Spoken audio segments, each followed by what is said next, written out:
Okay, so this is my basketball GM historic simulation. And so we are in the year 2046, as you can see at the top of the screen.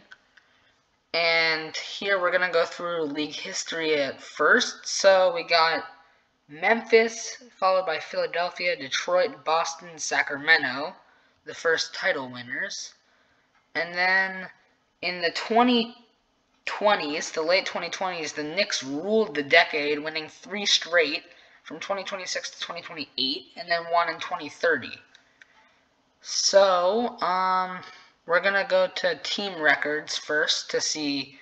So the Knicks and Celtics have won 4 titles in the 26 years of the simulation, and that's pretty good for 2 teams in basketball GM, because usually it's mixed up who wins the titles and stuff. And then awards records, 4 titles for 8 players, and 2 of them are in the Hall of Fame. By the way, we're going to go through the Hall of Fame later. And the New York Knicks have most of the players with 4 titles, so yeah. All of them have played with the Knicks. Next, we have MVPs, which is loading. Okay, so Paul Ajiga with 5, Jesse Lilly with 4, Alex Mahone, Cameron Clark, and DJ Tolliver with 2, and then actually the only 2 guys that are not in the Hall of Fame. There's only 4 guys that are not in the Hall of Fame that have won an MVP. But the top 2 are active, which is kind of crazy. And let's go to All-Star appearances. Who has the most? Let's see. So Shavar Harper and Cameron Clark have 13 to lead all players.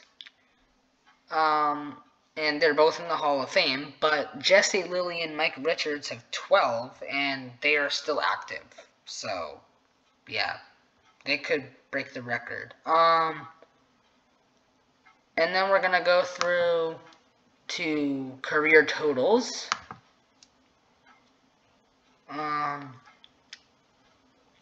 So, when it loads, okay, so all-time leading scorers, we have DJ Tolliver, who is the best player on those Knicks teams, with 35,705, followed by Shavar Harper, who I think was 7-1, 30,200, and the best active player is 36 years old at a number of 27,083 points. So that's the career totals. And then for shot locations and feats, we're going to look at triple doubles. And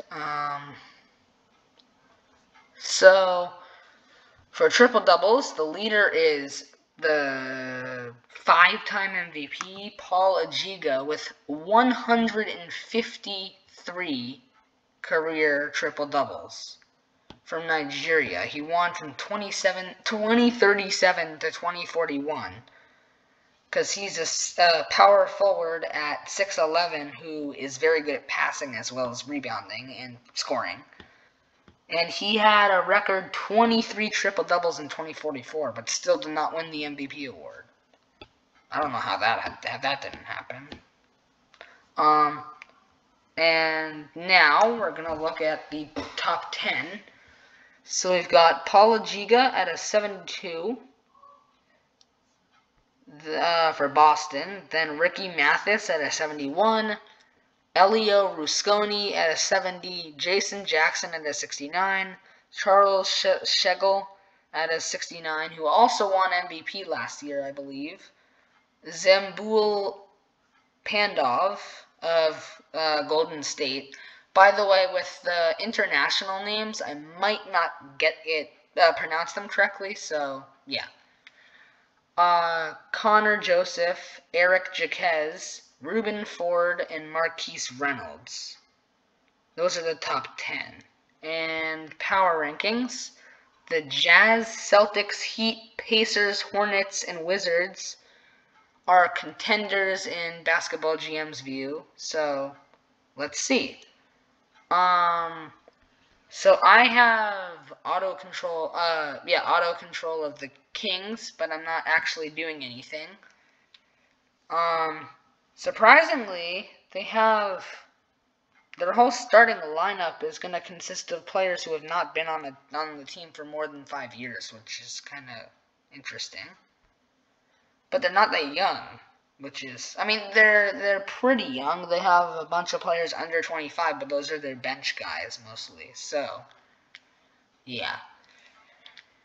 Okay, let's see. Opening day. Okay, we got a couple games.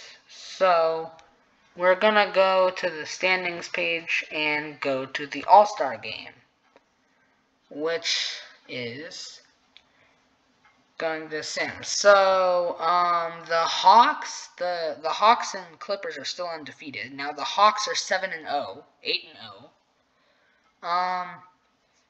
Let's see. So, the Trailblazers aren't doing so well. The Bucks are going on a terrible streak. They're 5-17, which is not good. The Mavericks are even worse.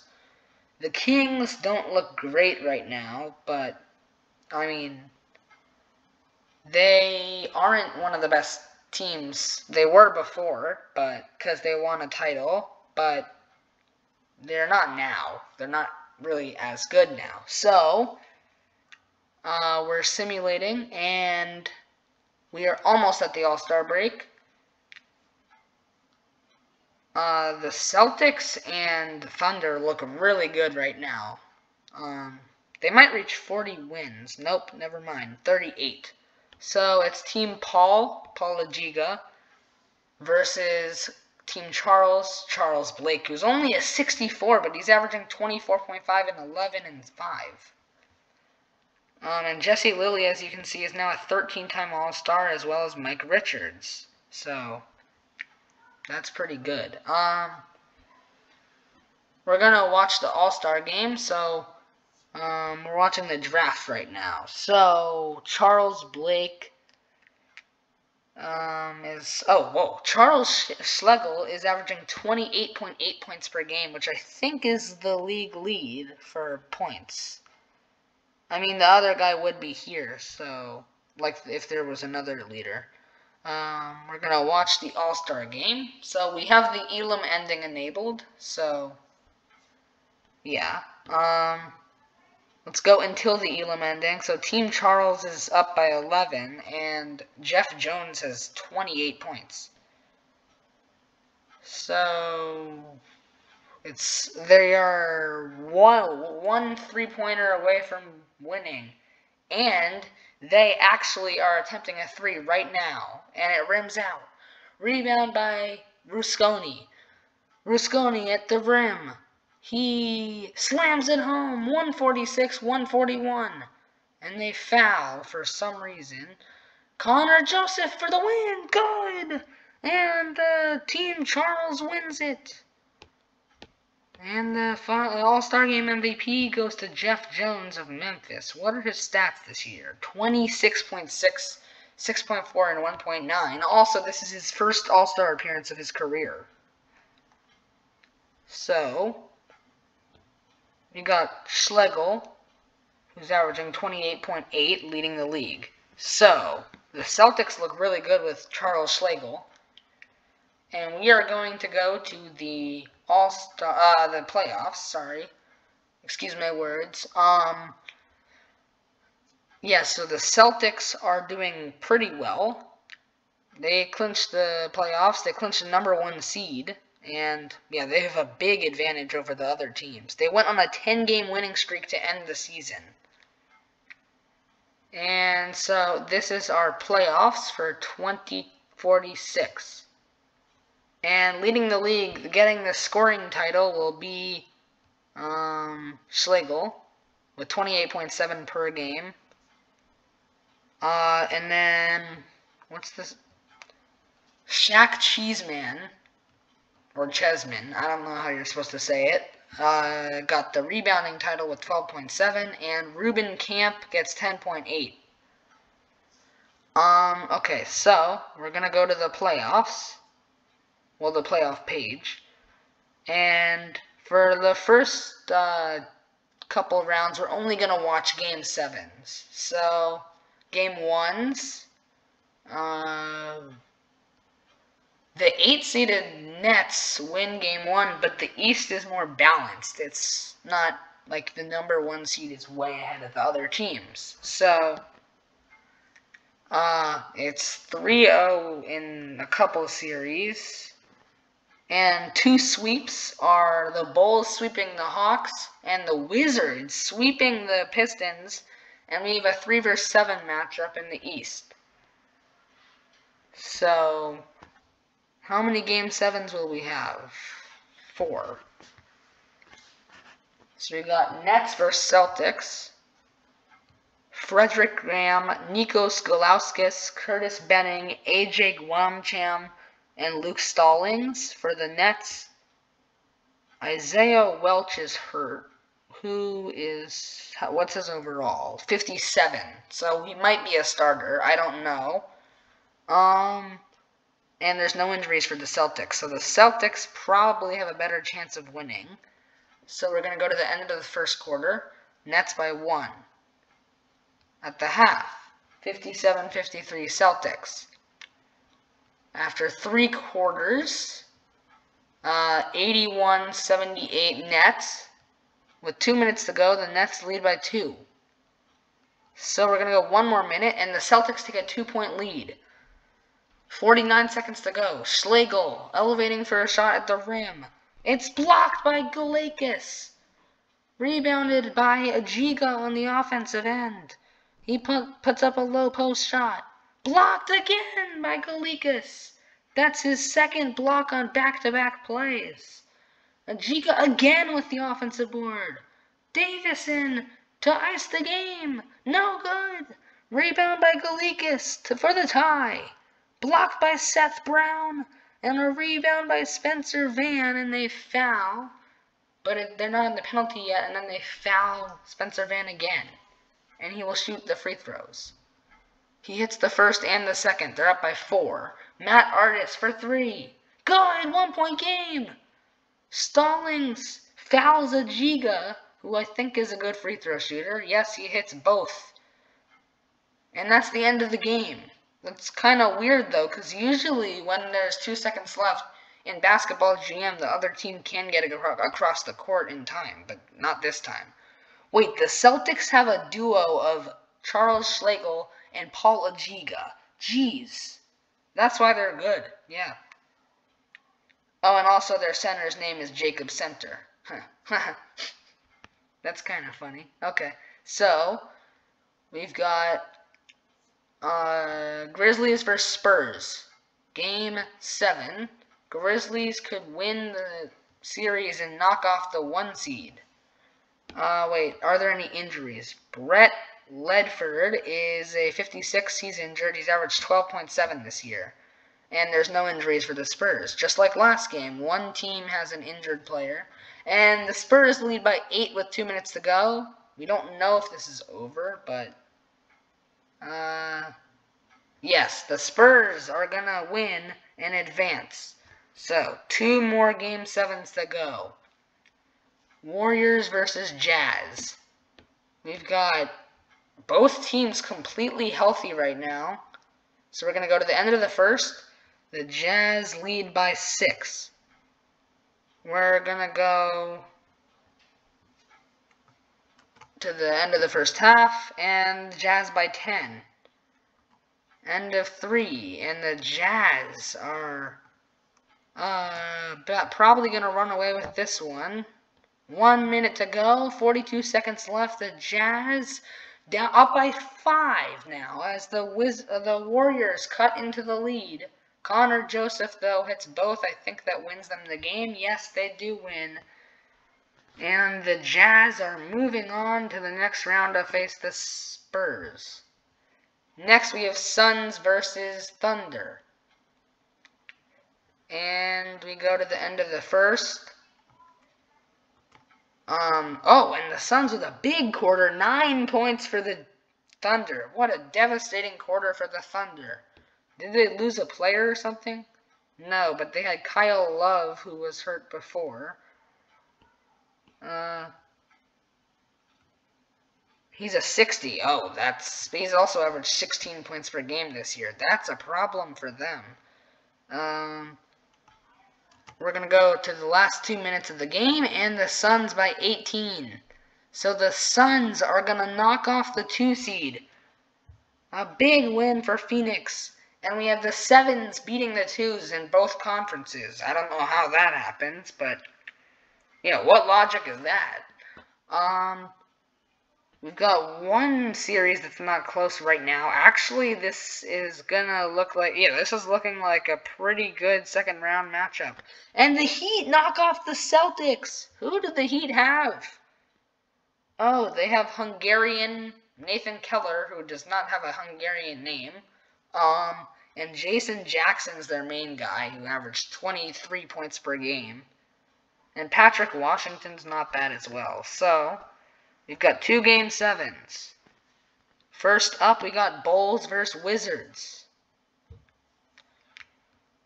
The Bulls are trying to avoid elimination, so are the Wizards. And 3 games for, oh my god, someone tore his ACL. Alexander Leisure, but he is not that important to the team's success, so it's not that bad of an injury. But they have a 68 injured. That's probably going to be the deciding factor of this game, or, yeah. Oh, wait. The play-by-play is at the wrong time. Whoops. My bad. Okay, so, yeah, the Wizards are going to be eliminated, and we have one more game until the conference finals. Can the 4 seed knock off the 1 seed in a Game 7? We got 1 quarter through, and they are way ahead. What a first half, 80 points. Connor Joseph is already 6 of 7 for 21 points from the field in this game, and I do not know how the Spurs would come back from this, but did they get an injury?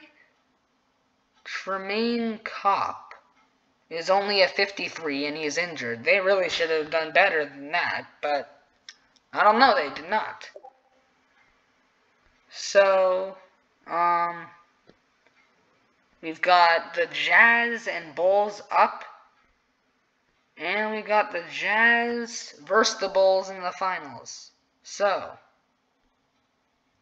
Bulls looking for title number 2.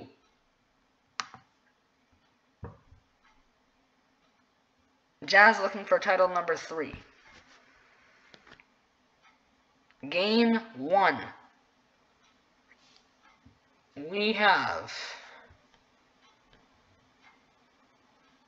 a close game here, and the Jazz are up by 3. The Bulls take the lead in this pretty close game, and they're going to run away with the win. 21 in the loss for Joseph. 7 players in double figures in a loss. And 33 from Jay Jackson. How well has this man done in the playoffs? Let's see. He averaged 19.5 in the regular season, but in the playoffs, he's averaging basically that number, but little, like 0.2 more. Game 2 will go to the Jazz. Game 3 to the Bulls. Game 4 to the Jazz. Alright, every single game from now on is going to be live simmed because it's a close series. The Jazz are up by 13. They're up by 9 now. With 2 minutes to go, the Jazz are going to get the victory. 20 in the win from Connor Joseph. This has been an all-around effort for them.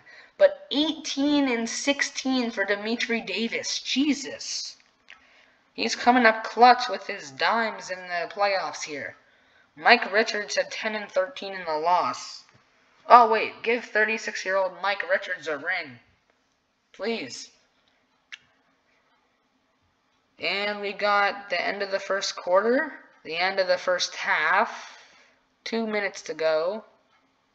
And it looks like the Jazz are going to be your 2046 NBA champions for their third title in team history. 25 for Jure Drozdov in the win, 21 for Connor Joseph in the loss. Davis had another big passing game with 14 assists. So we're going to go to the history page, and for this season, Paul Ajiga wins his 6th MVP. What a year for this man. He gets another one.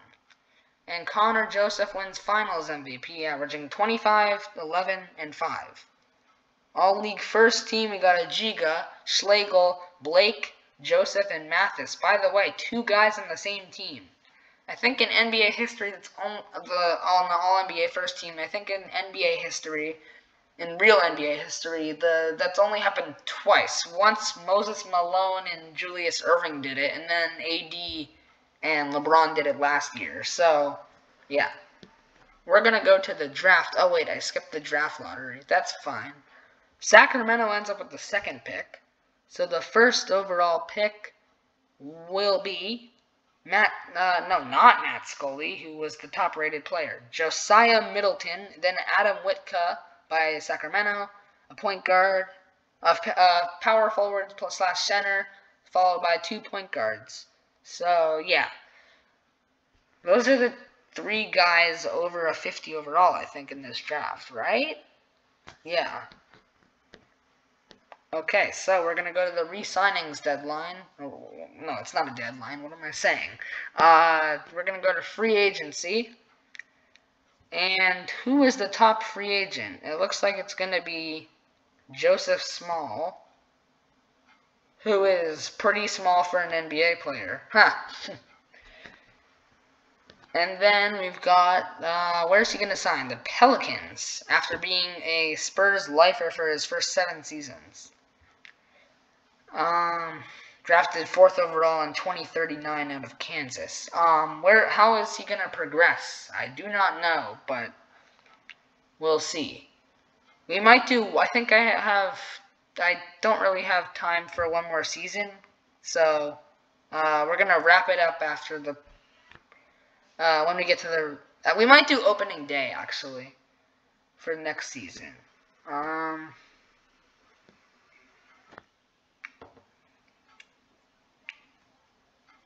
Okay, so we're going to go to the regular season and see the first, the opening day games. If there's too many, we might watch, like, the first one or something.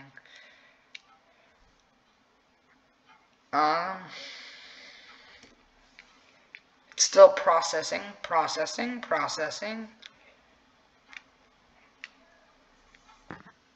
So, Memphis looks like they got the best player in the league as Jeff Jones. Okay, let's watch the top 3 games. Bulls, Magic, Nets, Grizzlies, and Thunder, Sixers. So, to start, we got the Bulls versus the Magic. And after 1 quarter, the Bulls lead 29-15. At the half, it's 50-43. After 3 quarters, we're going to have the Magic up 3. And we got a close game. And the Bulls lead by 1. Let me remove that fast forward button so we can watch the game. So Tyler Gage down by 1 for 3. It's no good. Rebound by Jay Jackson. Jackson for 3. No, and he's fouled by Avery Logan. That could be the clutch play. No, he hits 2 of 3. So they're only up by 3 points. A 3 could tie. Gauge the board. Boulay for the 3. Bricks it. And they foul Mike Richards, the 36-year-old. Or 37-year-old now. And he gets a steal on the last play of the game after making his free throws. So Richards, 22 in his first game for this season. He is 37, drafted in 2029 out of Montana. Why is a player from Montana playing so well? I don't know. So after that game, Jay Jackson had a big one, 29. And what else? 29, 2 assists, and 5 rebounds. That's a pretty good game. So, actually, I'm going to simulate the rest of the day. So, what was the best opening day performance? 32 points from Jeff Jones and Ricky Mathis. Oh, wait. Also, let's see who did the best progression from the 2046 draft. Who had the best progression? 2046. So, the player I said that should be picked first is the highest overall, but Jared Smith. What a progression, whatever you call it. For Jared Smith, he went up 14 overalls and 8 potentials. And that'll do it for my video today. So, if you have any suggestions for later videos, put it in the comments on the YouTube channel. Thank you.